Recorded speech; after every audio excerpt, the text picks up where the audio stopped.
Well, welcome to this edition of the Iowa Blog. I'm your host, Craig Wynn. We're here in the library studio with Wookie, who just had his fill of green tea.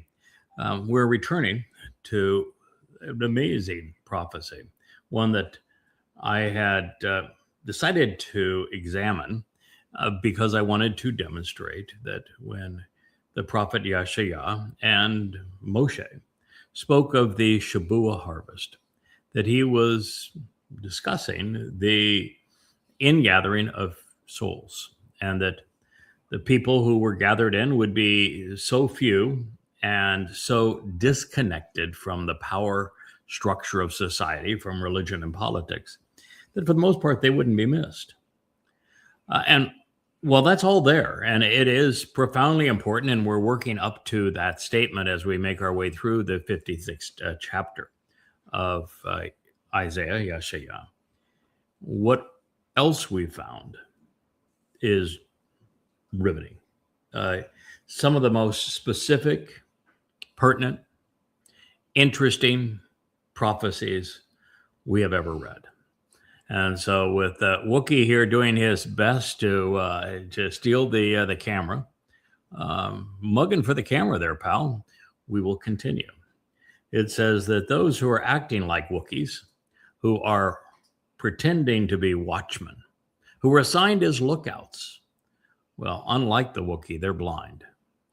All of them are ignorant, and they are opposed to Yada. They lack understanding. They are without revelation. They are unaware, unable to teach, and therefore they're clueless.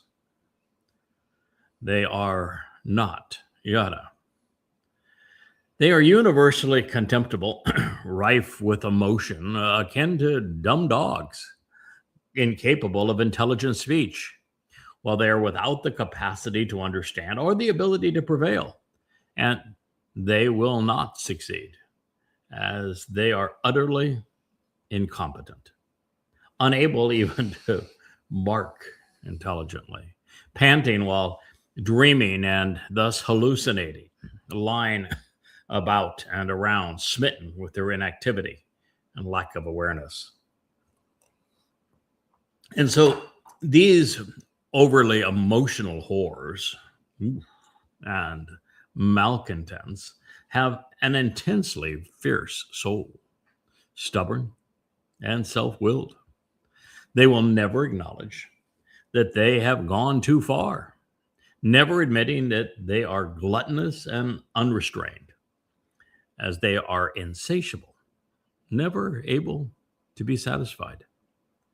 Those acting as if they were shepherds, clamoring for authorization, wanting to write themselves into the story, to lead and to feed the flock, are not Yada. Because they are ignorant, because they are irrational, they're devoid of understanding, neither perceiving nor comprehending, and thus lacking the capacity to make intelligent connections, which is how we come to understand.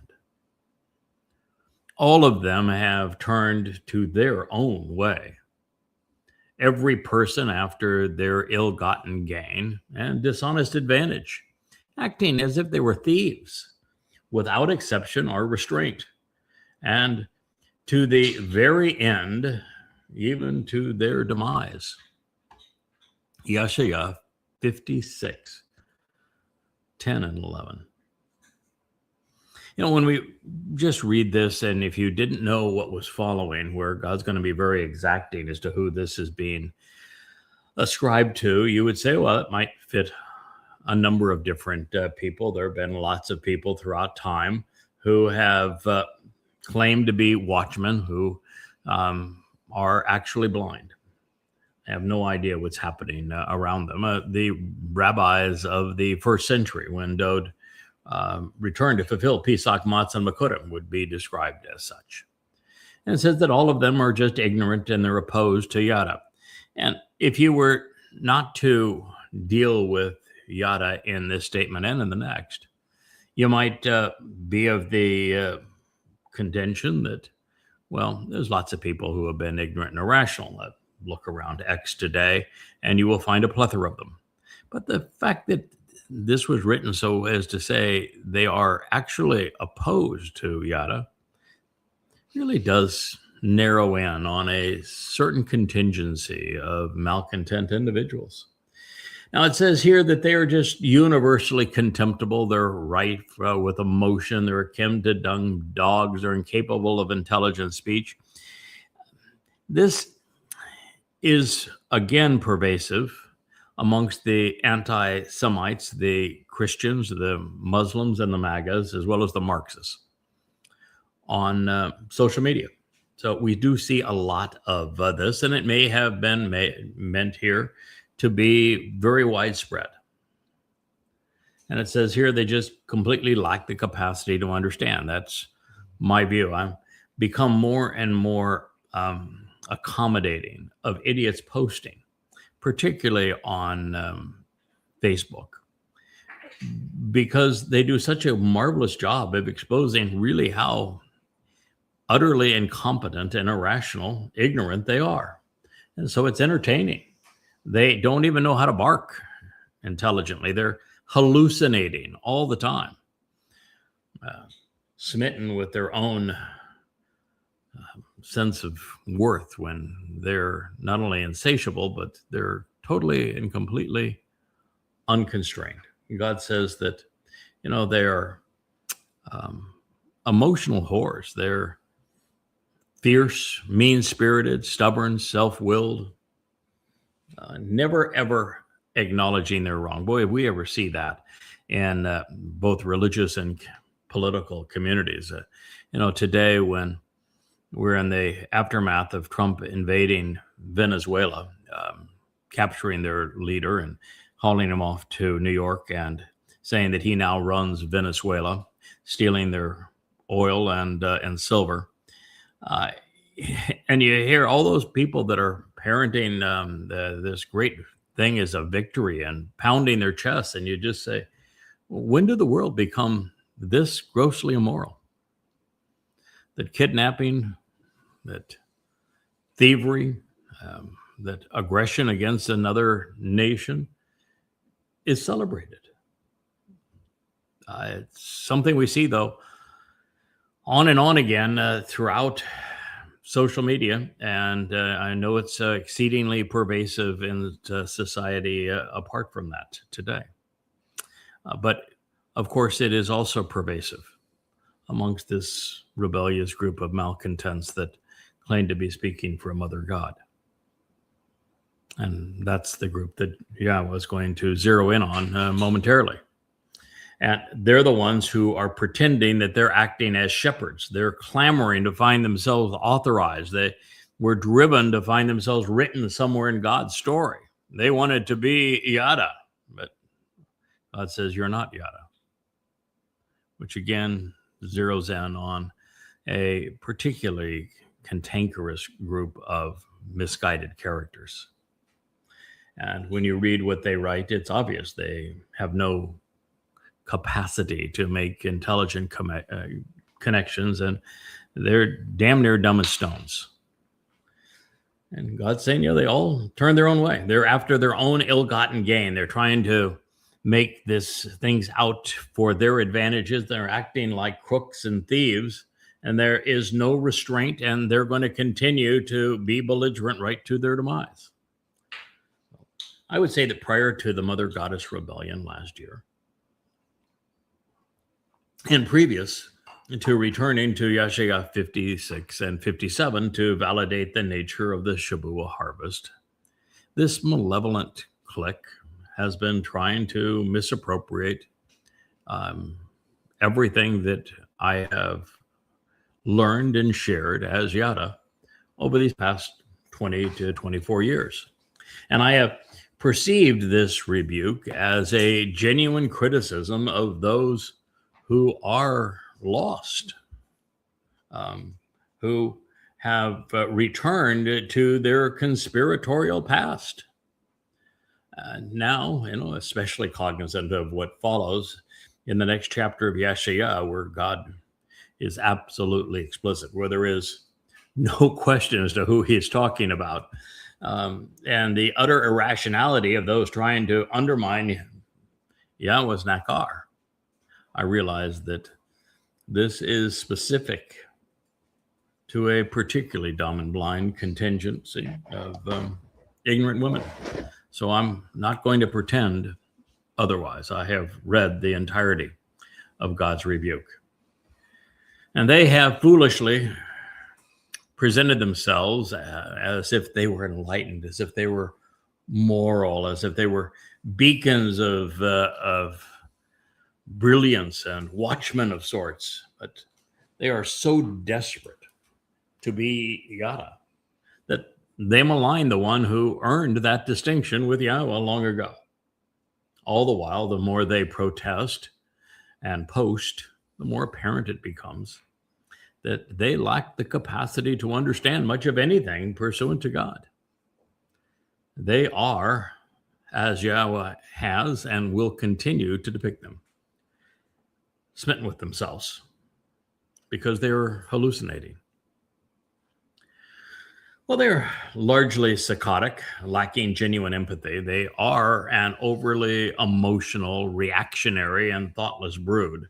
And because they are so mean-spirited and vicious, and particularly self-willed, while recklessly stubborn, there is no appeasing them or satiating them. They are unrestrained. They are insatiable in their cravings, and their desire to be seen as credible, even moral, lusting to be perceived as if they were shepherds instead of wolves. And as much as their sole motivation is to replace me, they are as far from being Yada as were Paul, Akiba, and Muhammad. Even when their dubious and obvious failures to make intelligent connections are shared, explained, they show no capacity to learn or correct their mistakes. They made a post on turning Yahweh's name into Mother Goddess, and they made 3 citations from the Torah to demonstrate their point. And I wrote a 125-page essay going right to the same passages that they quoted from and sharing all of it in context to prove overwhelmingly, irrefutably, that the very passages that they cited to justify their creation of a mother goddess and to turn God's name into a duality were packed with nothing but lies. And yet they learn nothing from it. They're incapable of learning. They're incapable of doing what one must do if you're going to earn God's trust. You need to know when you're wrong, correct, and move on from there. But they can't. They have turned to their own way, to their goddess mythology, seeking recognition. They have assured themselves that their only acknowledgments are going to be what follows: rebukes and condemnations. Not only did the queen of this goddess cult steal tens of thousands from me and other covenant members as well, they are currently misappropriating my translation style, which is exceedingly unique, my transliterations, which are also unique, all to pass themselves off as if they were me. But they're not Yada, according to God. It's so bad that their most repeated hashtag is my name, Craig Wynn, followed by Yada and Yada Yahweh. Now, they can't prevail or attract an audience on their own nonsense. So what they do is they peddle my name. After 24 years of work, what can they steal from me and from God? It is thievery, just as Yahweh foretold, and it will result in a very bad outcome for them. Now, should you be of the impression that I'm making too much of a gaggle of goons, I'd normally be prone to concur. I see them as insignificant and wholly incongruent with God's testimony, ignorant and irrational. But since Yahweh sees them differently. Oh, sure, he sees them as ignorant. He sees them as irrational. He sees them as incongruent with his testimony. But this is the longest diatribe from God, the longest continuous condemnation of any individual found anywhere in the Torah and prophets, and it's directed at a singular woman. So God views the importance of rebuking her. And we're going to follow God's example, his lead, and go where his words lead. And we're going to pursue them to their natural conclusion, which is truly amazing. Something I never thought I would witness. There isn't and never has been anything like what is found at yadayah.com or within the Yada Yahweh series and the Yahweh vlog. The unparalleled amplifications, these translations, these copious explanations, the illustrative commentary, and the many thousands upon thousands of unheralded insights reintroduce Yahweh's name, establish Dode as our Savior, explain the purpose of the Bereth covenant and the Moedim restoring witnesses, provide an accurate timeline of events, and renounce religion. They also, more importantly, direct all who visit to Yahweh. And from Yahweh's perspective and his viewpoint, that resonates throughout this portion of Yeshayah. This message is not only essential at this time, there is only one through whom it is being correctly conveyed. Yahweh introduced this by saying, I am supporting, I am introducing you to, I will deliver my tzedakah. He is Ha-Nakar, the observant foreigner. So God is all in when it comes to protecting and supporting the implement through whom he has chosen to work. Now, there are upwards of 1,000 prophecies which convey this same message. I am the one God has chosen and equipped to convey his testimony, announce his return, and reconcile the fractured family. And as this prophecy has already foretold, even pondering the possibility of this tree of knowledge withering and failing to produce fruit is wholly unacceptable to God. And so he is pulling the weeds. He's removing the toxins. Now, considering the broader implications, when we survey the totality of the abuse which has been directed towards Yisrael and Jews by nations and religions, the most menacing institution of all has actually been Judaism. It is the worst of a bad lot, and the worst of the worst are the Haredim, living as parasites while misrepresenting Yahweh, his Bereth, Torah, and Ben's son. And if not for rabbis, of course, there would be no Christianity and no Islam to distort Yahweh's message. Now, while the rabbis will continue to conspire, they will soon come to regret what they've done, not because the casualties they have inflicted, they don't care about those lost Jewish souls, but because there will be recompense and they will pay. And especially humiliating for them, the goy they will come to despise is the one who is assigned to judging them. Now, fortunately for many, between now and then, there will be a harvest and a gleaning of the covenant children on Shabuah and then another on Teruah. These will occur on either May 22nd, 2026, 136 days from now, or on June 11, 2027. And then during the evening of September 23rd, 2033. Not that the religious will notice. According to Yeshayah, Rabbis will be scheming against the Almighty and their brethren right to the bitter end. This reads, should you agree to come? Or it says, you should agree to come. It's the order of the words is important, isn't it? You should agree to come, consenting to assemble together to change things around. I have decided to obtain and accept intoxication with the confusion and insobriety of wine.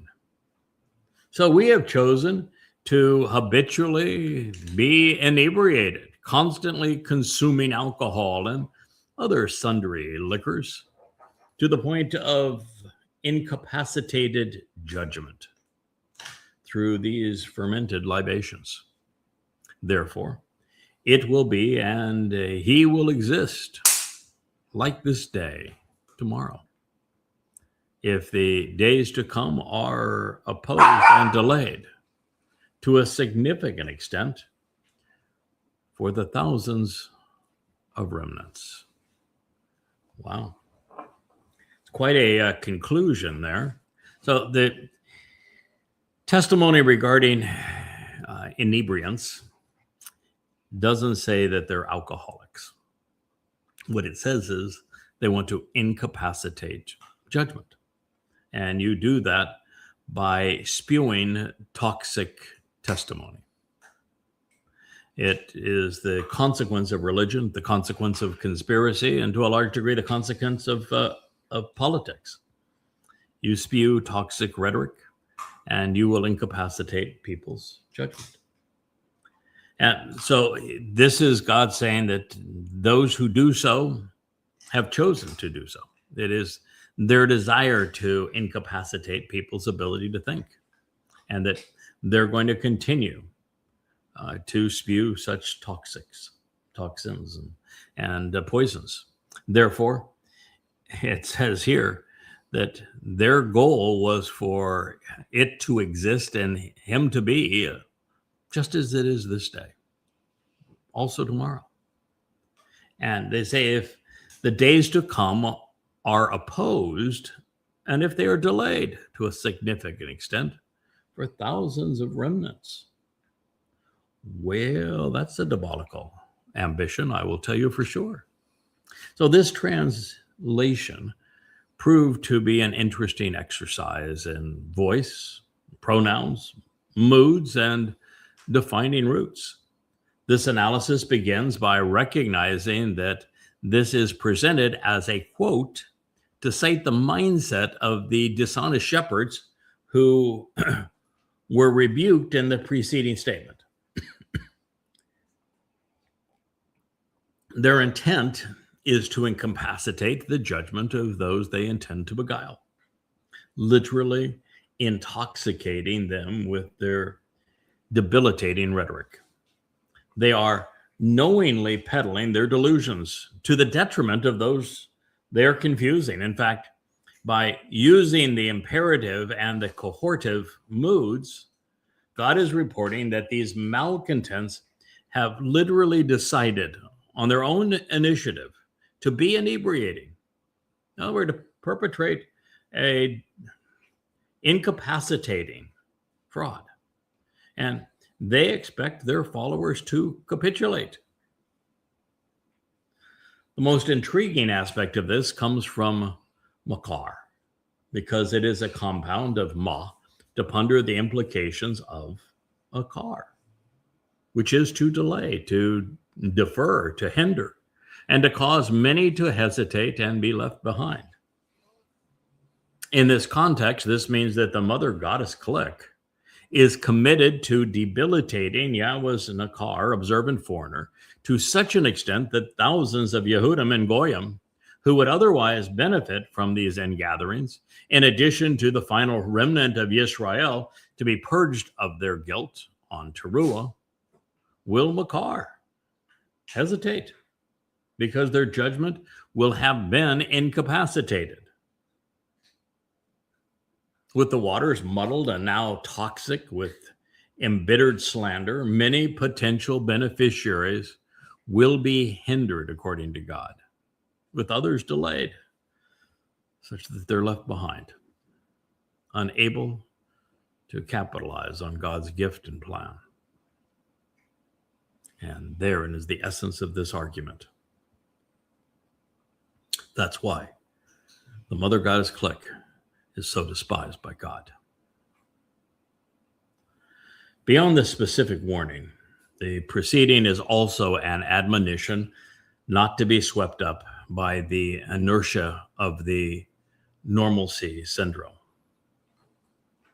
With all evidence to the contrary throughout history, and even with debilitating examples recently, people tend to believe that over the course of days, months, and years, that nothing much will change. They have been lulled into the opinion that tomorrow will be as today, but that is not the case, especially as we move into the time of Israel's troubles. Therefore, Yahweh is telling us that many obstacles will be tossed in the path of those who would otherwise benefit from Hanakar, and more still will remain inebriated with incapacitated judgment, such that they are lured into a false sense of security. Fortunately, Yahweh is not playing a numbers game. He never has, he never will. He knows that the naysayers will continue to hold sway over the deluded masses who are now, less than 8 years away from drawing their last breath. With all evidence and reason having no effect on most of them, and being indifferent to the very word of God, the only rational option is for Yahweh to value quality over quantity. This brings us to the next chapter, which in the great Isaiah scroll isn't separated by so much as a punctuation mark, a period. One thought parlays into the next. Yahweh's outreach through Ha-Nakar, the observant foreigner, will continue to be directed at those willing to invest the time to be right about God, and who approach with an open and clear mind. The most devoted of these highly valued souls will soon vanish during the Shabua harvest. And when they are withdrawn to be with Yahweh on the Shabbat of May 22nd, 2026, at the very beginning of the time of Israel's troubles, or on the Shabbat of June 11th, 2027, as a horde of Muslims flood into Israel for the great jihad. According to God, hardly anyone will notice, although there will be one group of people embittered over it. Now, this is why we directed our attention to Yahweh's portrayal of the Ashaf, this ingathering in Yeshaya, Isaiah 57. A magnificent miracle of godly proportions is now inevitable, and it is imminent. Then the text reads, the right and the vindicated, Ha-Sadak, the correct and innocent, will vanish, disappearing, such that those who remain will not know where they have gone. Abad, their whereabouts becomes unknown as they go missing and appear to be lost, having been carried away at that moment. An actuality, call perfect. No one will give it any thought or meaningfully ponder the implications. But no one examines or questions this or takes it to heart. Loyal and devoted individuals, just said, people who are favored, loving, kind, and steadfast, will be harvested, gathered together, and taken away during the Asaf ingathering. They will be withdrawn, removed, and received. This is the nifl participle. That's an important distinction. We'll get to that in a moment. While no one makes the connection to comprehend why. A and B, with no one cognizant of the reason nor understanding the implications. For indeed, away from the presence of this evil shepherding, this disastrous calamity caused by troublesome former compatriots and miserable companions who are wickedly wrong, those who are correct, upright, and innocent will be gathered in the harvest, removed and received.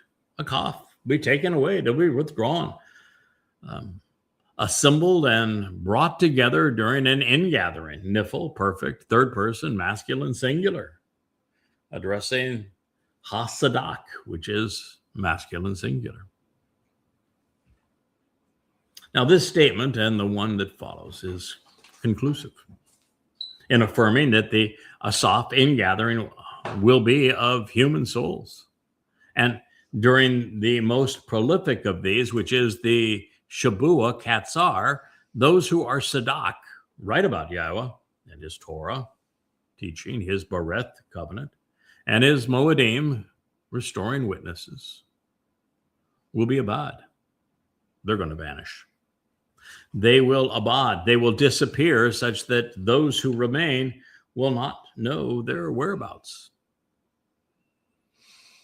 Now, with the use of abad, we are also afforded an insight into the disposition of our physical bodies.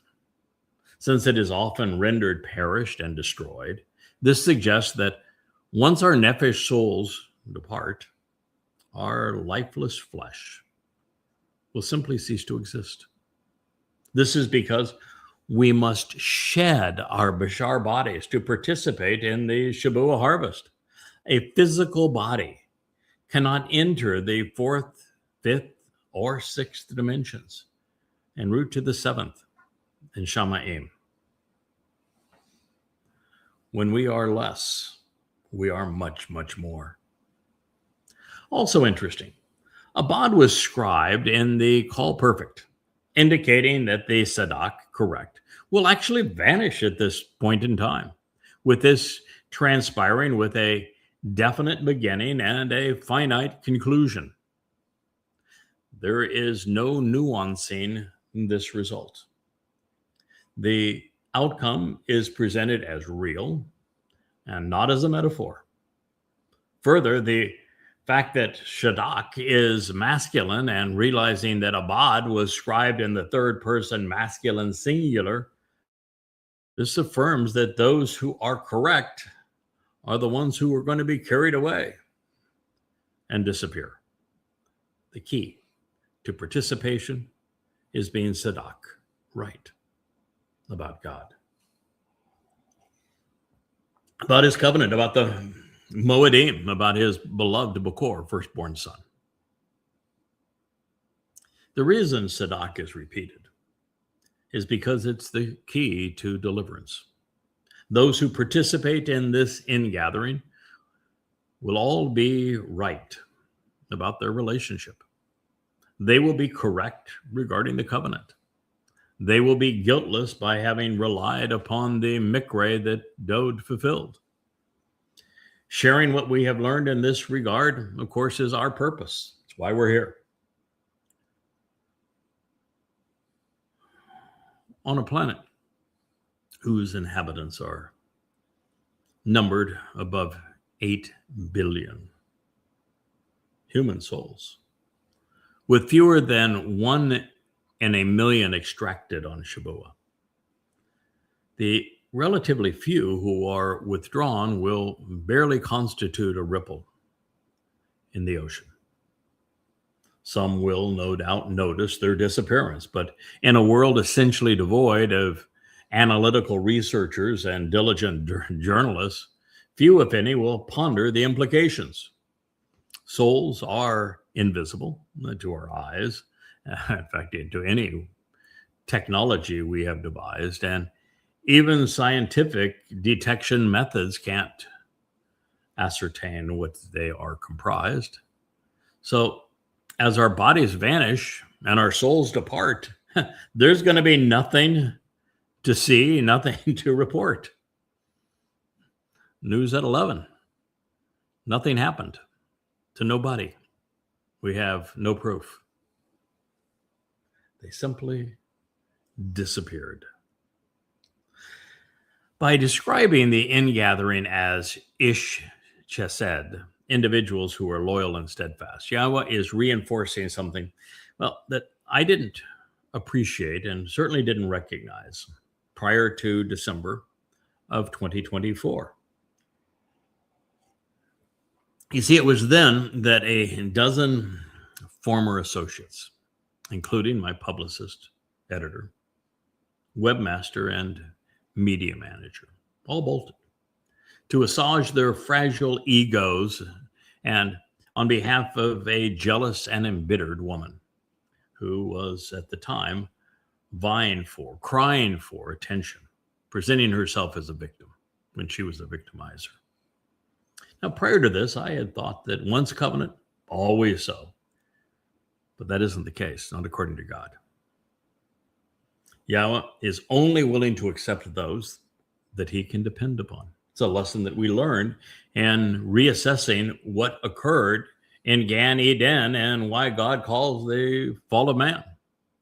He wants us to demonstrate that we are loyal, we're devoted, we can be trusted. Eternity is a very long time, and God isn't interested in spending his nor taking the risk of those who are not responsible. He is reliable and steadfast, and so he naturally expects the same in us.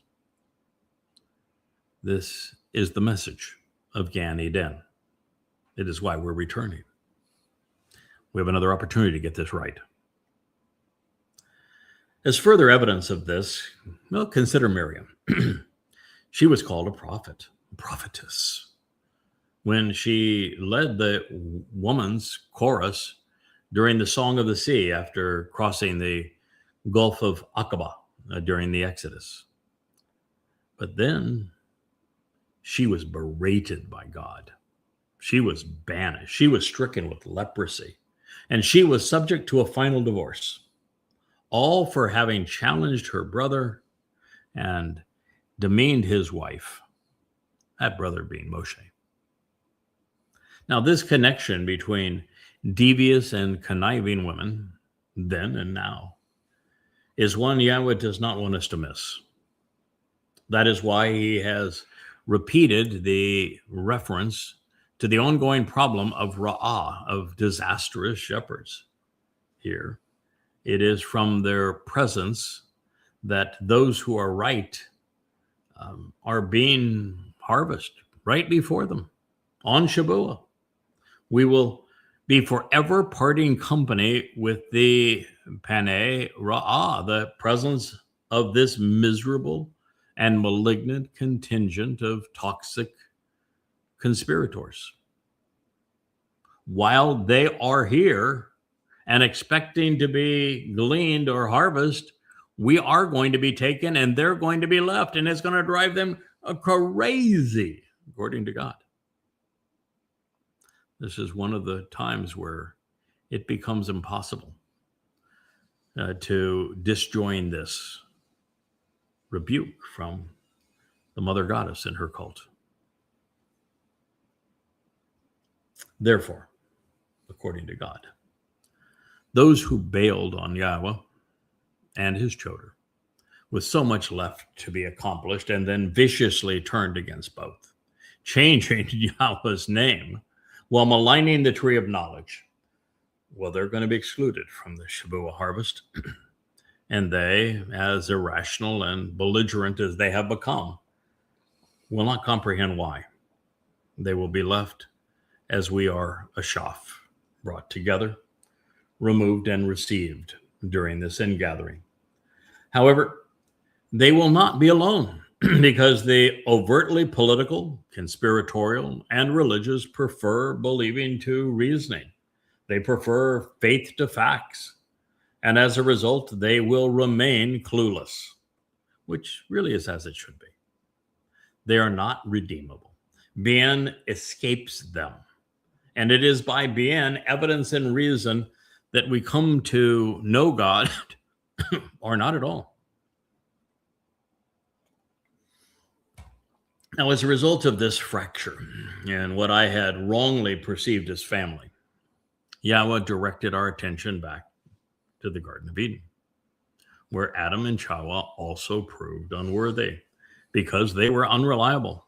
This is the reason that Yahweh caused the fall of man, only to give us the opportunity to demonstrate that we are both worth his attention, would listen, could be trusted, and were motivated to make an ongoing contribution to the relationship, and that we should be allowed back into the garden, following Teruah and Kippurim, to be given another chance. It is why the tree of knowledge exists. It's why the Choder has been inspired to share his fruit.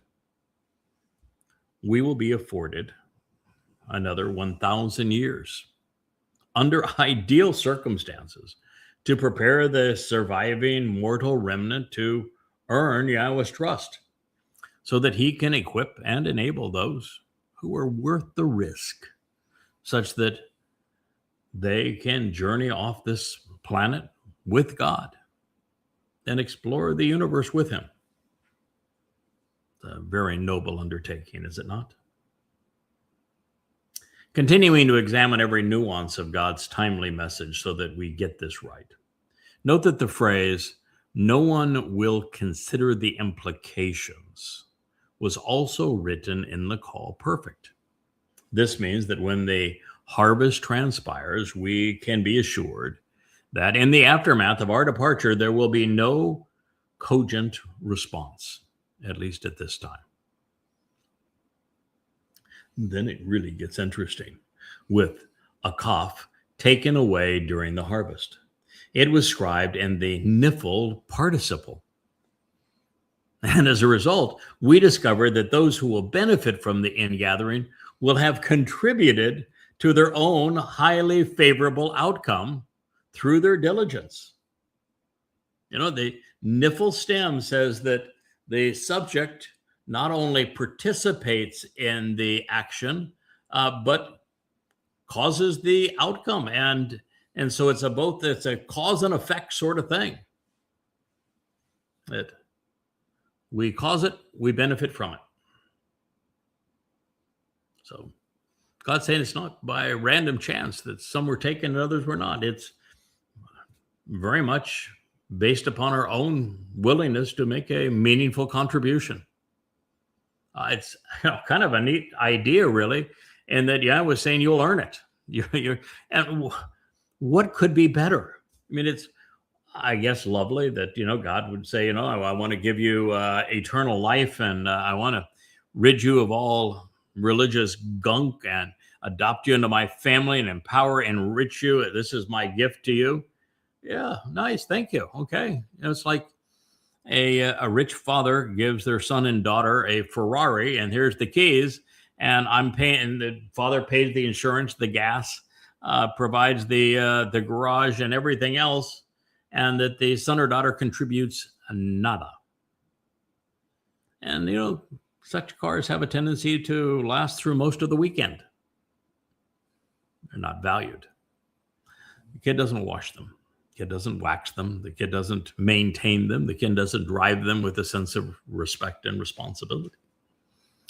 But if you've worked for it and you've made a contribution, even if your dad picks up the majority of the cost, but you've made a tremendous contribution to it, and you're engaged in this process, then you have a sense of appreciation. That's what God wants. He wants everyone who is part of Forevermore to know they made a contribution to be there. Our sense of satisfaction, our sense of feeling we're part of this. We're all in this together. We have a sense of accomplishment. We know we've done something that pleased our God. All of this contributes to the idea of why this harvest was scribed in the niphal participle. Participle means that it's the process of this ingathering is not only highly demonstrable for those who are participating in it, but they are defined by it. So while Yahweh has answered the question we came to resolve, he's not done reinforcing his point. The Sadak, correct and vindicated, will abad, vanish during the Ashaf harvest because they remain chesed, loyal and devoted, and are favored for being steadfast. And they will be men, peneh, removed from the presence of the Ra'ah, this miserable time and malignant people. In addition, the mother goddesses, a world's cadre of religious clerics, political leaders, societal and social influencers, as well as those caught up in the nonsensical frenzy of posting away online, well, they will have and will continue to make a mess of things. They will have placed themselves and the planet in irreconcilable death spirals, either by their activity or their inactivity. If not for Yahweh's intervention on Teruah in year 6000 Yah, 2033, Earth would become desolate. Since it's important, I want to affirm that the Ra'ah from which the right-minded and steadfast are being withdrawn are comprised of, well, malevolent malcontents. Ra'ah depicts the degradation of judgment and of leadership, such that many operate without morality. It predicts an inverted mindset where wrong is seen as right and bad is somehow considered good. This is suggestive that Yahweh is therefore familiar with Day on X, in addition to the toxic drivel that comes out of this clique that is so desirous of besmirching all that we have achieved. Now, as the Ra'ah rottenness festers and this malignancy metastasizes, there will be no point to the continued presence of the Sadak, of the Bereth, remaining on the earth at this very moment. Not only will the plethora of contrarian voices and adverse conditions be too caustic for us to be heard above their roar, for those who would otherwise listen, to become salvageable, they will have to hit rock bottom. And far few will consider the alternative to man prior to the point that they despair of hope.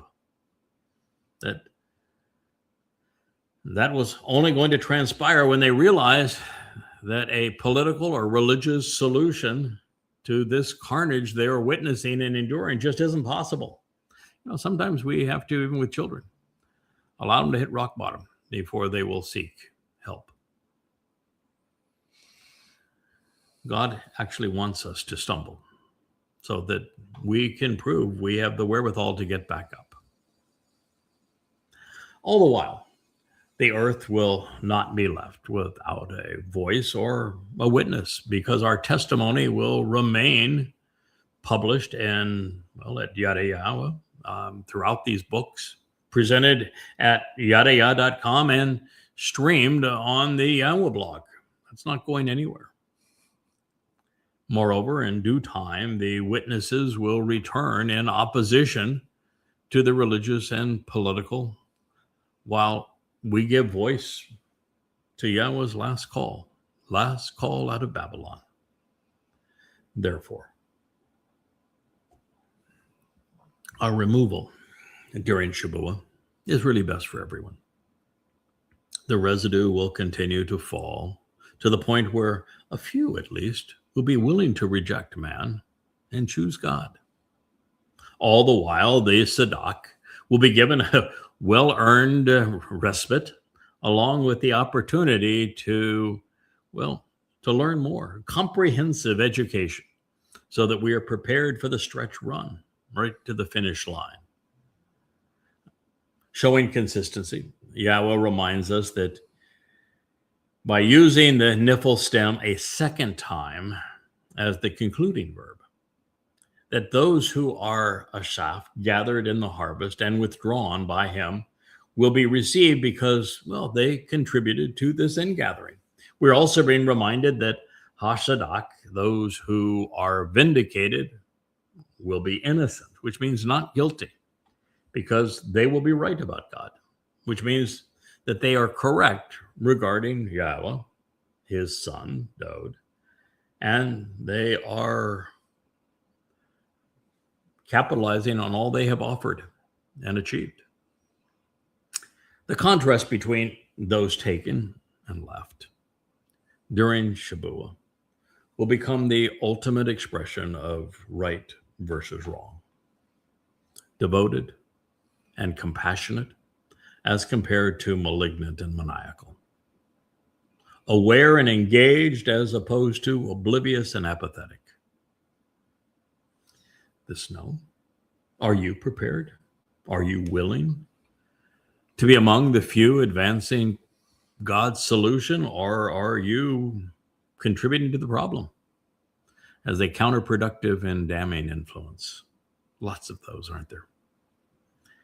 As the earth plunges into darkness, swallowed in deceit, destruction, and death, Yahweh says to those contributing to and participating in this Akaf gathering that they will arrive, they will bow, they will come, and they will be included. Called imperfect, ongoing implications, very literal interpretation. Reconciled and restored, in act, intact and healthy, satisfied and content, blessed and prosperous, in favorable circumstances and saved. Shalom, completely safe and sound. God wants us to know that just because the others don't know where we have gone, that where we are going is going to be shalom. Satisfying. Favorable. They will be spiritually restored and comfortably settled within his restful environs, moving about and walking around while conducting their lives in a manner which is right, honest, fitting, and proper, truthful, sincere, appropriate, justified, and honorable. Yashaya, Isaiah 57:2. Shabuah shalom. Akaf shalom. The Sadak will bow. The right will come and find shalom, tranquility. From a planet rife with ra'ah, rotten, we will take the ride of a lifetime to shalom, tranquility. Yahweh is withdrawing his covenant contributors from the rot of man, whereby God's son and daughters will enjoy the most satisfying circumstances imaginable. Shamaim will be to our liking. We have God's promise on it. Reconciliation and renewal await those who are being received. Now, I've always perceived heaven as a place where we're up, we're active, and that's being reinforced here by halak, moving about. And since our inclusion will be predicated upon being Sadak, right, it is to be expected that Shamaim, this spiritual realm, will accommodate those that are Nakok, fitting and proper. It is my hope, and indeed God's expectation, that those who invest the time to read these volumes of Yada Yahweh, know about what is going to befall this planet, recognize who God is, what he's offering, what he's expecting in return. That those who do this are going to be vindicated. And we're going to exit this planet together such that we do not have to endure what those who remain will experience. And it's going to be nasty out there. There will be pestilence and there will be war, natural disasters, and human malfeasance, runaway inflation, and economic collapse. All while the world promotes its favorite conspiracy: blame the Jews. Specifically addressing the clique of malcontent conspiratorialists who sought to claim that this Shabua harvest was theirs, that it belonged to them. The voice of the mother goddess is so shrill on this point, all while disparaging Yada, now Dod, even Yahweh, and transforming the Ruach, condemning the 35 books that are part of Yada Yahweh, all under false pretenses. We find God outing and lambasting them. But as for all of you, those of you who are still present, wanting to approach, very important is how this was written, Karab. You who want to draw near by presenting your case, call imperative second person plural active, which means this is what they are opining for. This is what they crave. At this time, you are the children of false pretenses. You're under the spell of an Anan, a demonic woman, deliberately conjuring a false spirit to obscure reality and to blow smoke as a sorceress. Beni Anan. You are the offspring of a female who is genuinely and intensely committed to pursuing a demonic spirit to actually occlude observation through sleight of hand and fortune telling. Poel, peel, call, participle, feminine, singular, active, and absolute as the seed, the offspring, the product of Naaf, the adulterous one who is unfaithful, disloyal, unreliable, indeed religious. The ones soliciting lovers by way of idolatry and the veneration of false gods and spirits. This one is Peel, participle, singular, masculine, absolute and active. And the Zana, the despised whore, the loathed woman, prostituting her despicable nature by pandering to her partners for favors, bribes. The shunned and scorned harlot, and the immoral prostitute who feigns love for adulation and money. Doing so consistently. Call imperfect, third person, feminine, singular, active. Yeshaya, Isaiah 57:3. One of the most intriguing, pertinent, important prophecies ever issued. Yahweh's assessment is directed specifically towards those who are both Ra'ah, acting like evil shepherds, and troublesome compatriots who are wickedly wrong, and those who are trying to ascertain why others were taken when they were left behind during Shabua. We know this to be true because God said, "But as for all of you, those of you who are still present, desiring to approach at this time, Now, especially relevant in this regard is that Karab is in the imperative mood. And that reveals that these people wanted to be part of this harvest. And that means they knew about it. And they coveted it while being excluded from it. They knew about it, they coveted it, and they were excluded from it.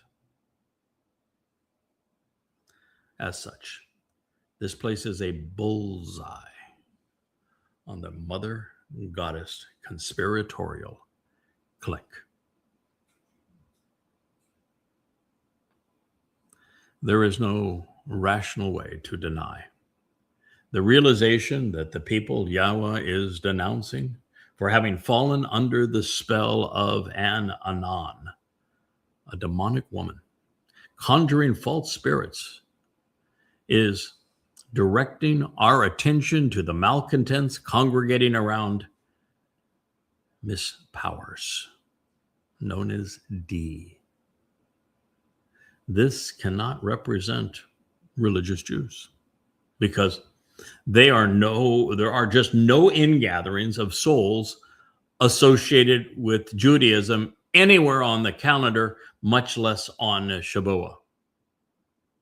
So they're not going to be anticipating the harvest. They're not going to be wondering why they were not taken and concerned because this was something they wanted to participate in. It cannot represent religious Jews or any cultural Jew. Furthermore, it can't be Christians either. Why? Because their rapture is on teruah, on trumpets.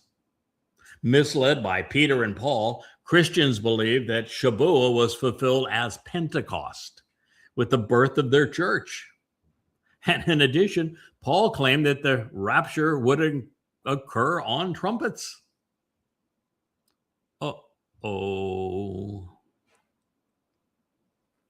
Having eliminated religious Jews and faithful Christians from the mix, we also know that this despised clique of Zana, of the despised whore, can neither be numerous nor have a significant audience. Why? Because this repudiation of them, if so, would be in conflict with the previous statements where we learned that relatively few were going to be paying attention. It's just this one little group that knew of it, missed it, and yet wanted to be part of it, but were left behind. Therefore, apart from the irritatingly negative antagonism towards those who will be ashaf, withdrawn, this is an otherwise meaningless cast of fools, devoid of understanding, but they placed themselves in the wrong position at the wrong time with the wrong adversary, making erroneous claims.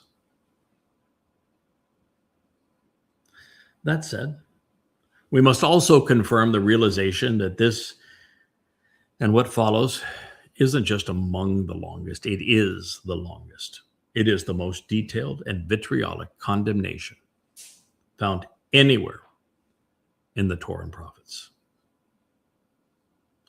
Therefore, this otherwise irrelevant assemblage of miscreants that have garnered Yahweh's unbridled animosity have done so because of their stated aversion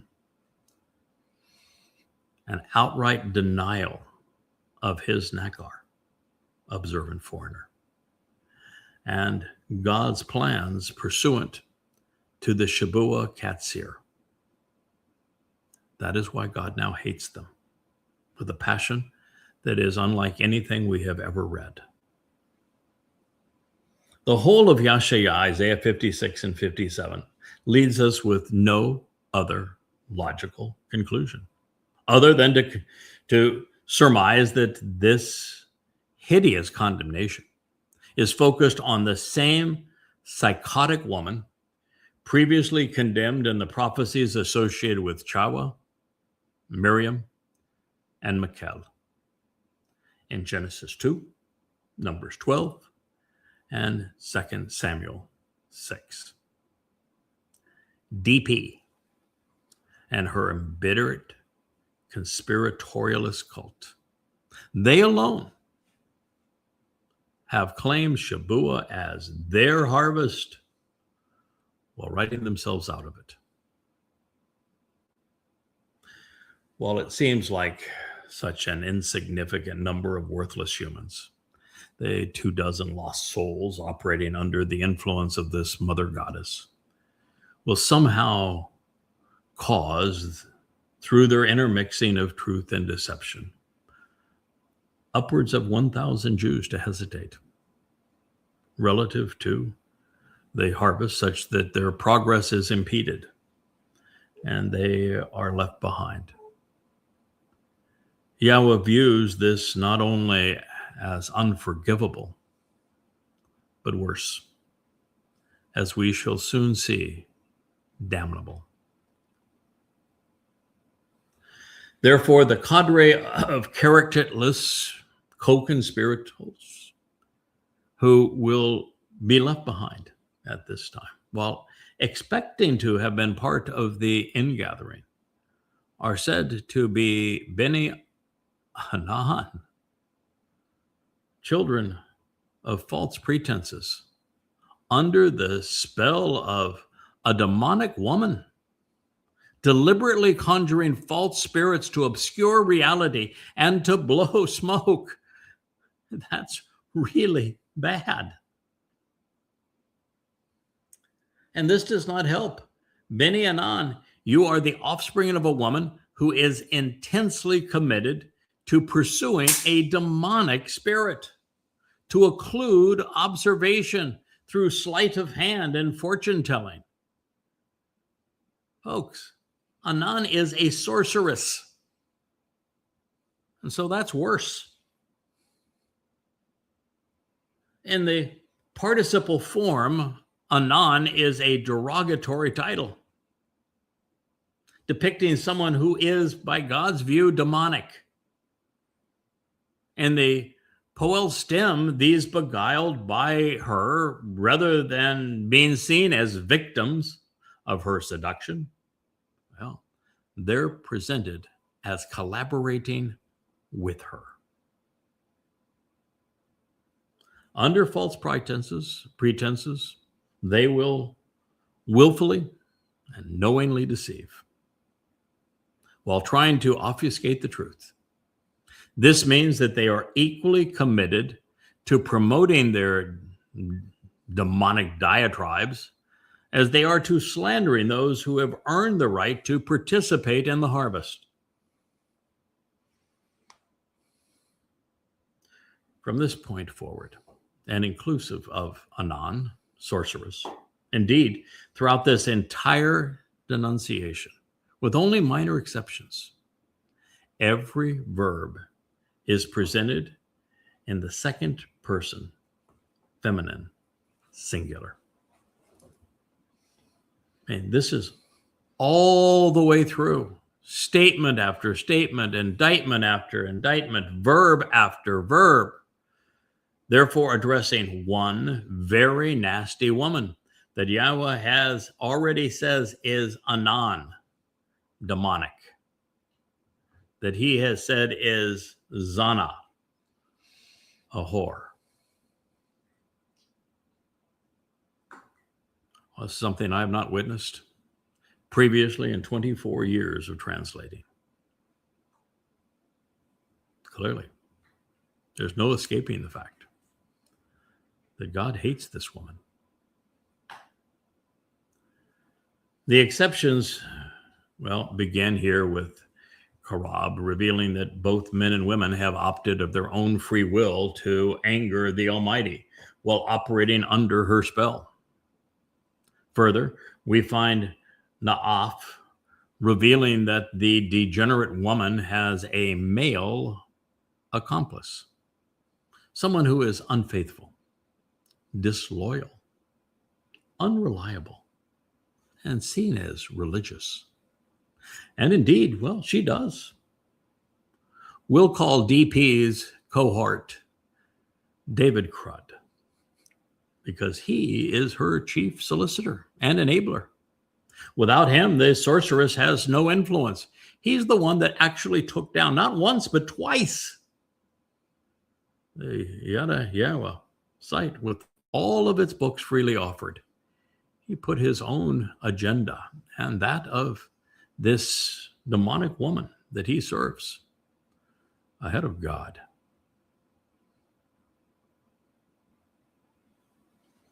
David Crud is therefore the spawn of the Anan, the sorceress, making him Na'af, someone who venerates false gods from the only actual God's perspective. I'm sharing this with you. I am just the messenger.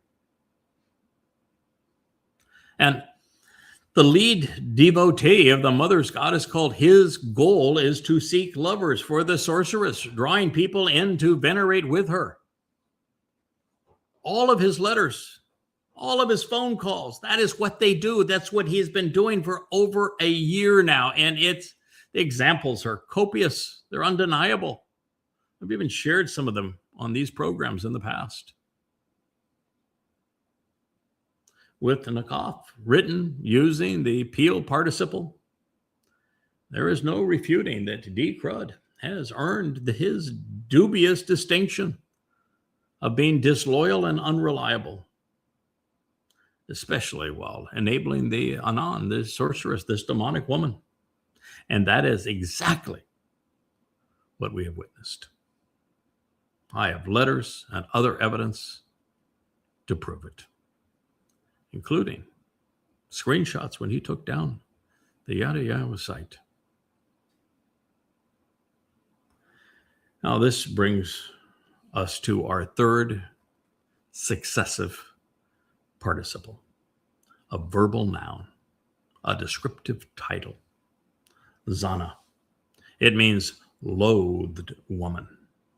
Therefore, in addition to being an Anan, demonic woman, the devil's advocate, the subject of Yahweh's ire is a Zana, a despised whore.